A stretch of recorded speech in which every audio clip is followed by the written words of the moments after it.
நாம் இன்றைக்கி பார்க்க போகிறது ரொம்ப சிம்பிளான கேரளா ஸ்பெஷல் பழம்பொரி. ஸோ இது எப்படி செய்கிறதுன்னு பார்க்கலாம். ரொம்ப கிறிஸ்பியாக இருக்கும். அதுக்கு வந்து நேந்திரம் பழம் வந்து ஒன்று எடுத்துக்கலாம்.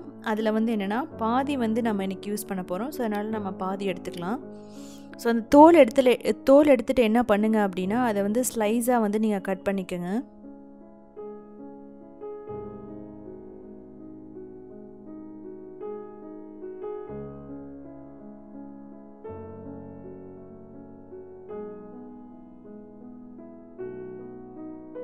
நாம் இன்றைக்கி செய்ய போகிற இந்த பழம்பொரி வந்து ரொம்ப வந்து கிறிஸ்பியாக இருக்கும்.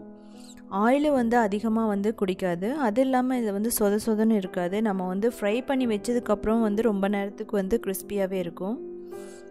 ஸோ அது வந்து என்னென்னா நம்ம வந்து மாவு பேட்டர் வந்து ப்ரிப்பேர் பண்ணுறதுல தான் அதனோடது இருக்குது. ஸோ இது வந்து எப்படி வந்து நம்ம பண்ணுறதுன்னு பார்க்கலாம். ஃபஸ்ட்டு வந்து நம்ம ஸ்லைஸ் பண்ணி வச்சுக்கலாம். ரொம்ப தின்னாக வேணாம். ஸோ மேக்ஸிமம் வந்து நம்ம திக்காகவே வந்து நம்ம பண்ணிக்கலாம். இப்போ வந்து ஒரு பவுலில் வந்து 1/4 கப் மைதா இல்லைனா கோதுமை மாவு, 1 டேபிள் ஸ்பூன் அரிசி மாவு, அதுக்கப்புறம் வந்து ஏலக்காய், சுகர் போட்டுக்கலாம், மஞ்சள் தூள் போட்டுக்கலாம், உப்பு தேவையான அளவு போட்டுட்டு மிக்ஸ் பண்ணிக்கலாம். இப்போது பேக்கிங் சோடா, அது வந்து ஒரு பிஞ்ச் நம்ம பேக்கிங் சோடா போட்டுட்டு நம்ம இதை முதல்ல வந்து நல்லா மிக்ஸ் பண்ணிக்கலாம். இதில் வந்து தண்ணி ஊற்றிட்டு என்ன பண்ணலான்னா கொஞ்சம் திக்கான பேட்டர் நம்ம வந்து பண்ணிக்கலாம். நம்ம இந்த பழம் போடுறதுனால என்ன ஆகும்னா தின்னான பேட்டராக பண்ணால் ரொம்ப சொதன்னு ஆகிடும். ஸோ அதனால் திக்கான பேட்டராக கொஞ்சம் கொஞ்சமாக தண்ணி ஊற்றி பண்ணிக்கோங்க.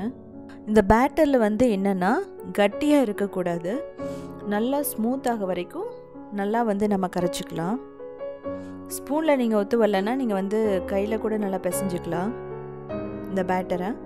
இப்போ நமக்கு பேட்டர் ரெடி ஆகிடுச்சு. நம்ம வந்து பனானா வந்து அந்த நேந்திரம் பழத்தை வந்து நம்ம என்ன பண்ணலாம் அப்படின்னா இந்த பேட்டரில் டிப் பண்ணிவிட்டு நீங்கள் எக்ஸ்ட்ரா இருக்கிற அந்த பேட்டரை வந்து அப்படியே வந்து நீங்கள் விட்டுருங்க.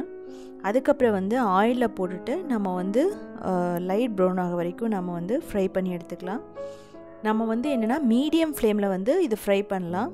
ஸோ ரொம்ப சூடான எண்ணெயில் ஃப்ரை பண்ணும்போது நமக்கு வந்து சீக்கிரமாக வந்து ப்ரௌன் ஆகிடும்.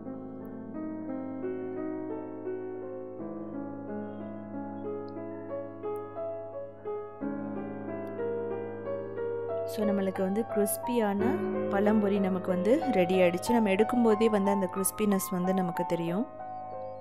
ஸோ அதே மாதிரி எல்லாத்தையும் ஃப்ரை பண்ணி எடுத்துக்கோங்க. ஸோ இது வந்து ரொம்ப டேஸ்ட்டாக இருக்கும். இன்ஸ்டண்ட்டாக நம்ம பண்ணிடலாம். மேக்ஸிமம் வந்து 5 to 10 மினிட்ஸில் இதை பண்ணிடலாம். டீயோடு எடுத்துக்கும் போது ரொம்ப நல்லாயிருக்கும். செஞ்சு பார்த்துட்டு கமெண்ட் பண்ணுங்கள்.